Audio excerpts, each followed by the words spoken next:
My name is Roger Plooster. I'm an agronomist for Golden Harvest Seed Company here in southwest Minnesota. I want to visit with you today a little bit about switching soybean maturities.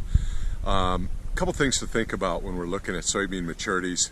Number one is remember that it's best to plant a soybean with sufficient enough maturity to get the growth that we want, thus get the node production and ultimately seed production that we want. Number two, remember that they're a photosensitive crop, and that means that length of daylight basically is what triggers them to go into the reproductive stage.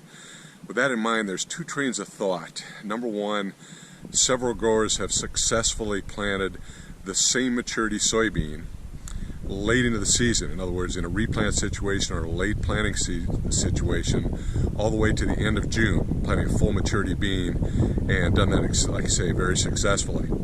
But both industry and extension do agree that to minimize risk and still maximize yield, it's best to look at switching soybean maturities someplace in that June 10th to June 15th date, and then going from a full season maturity to a mid-season maturity. In other words, from if you're planting a 2.0 maturity bean as your full season, going to someplace in that 1.5 maturity range, something of that effect.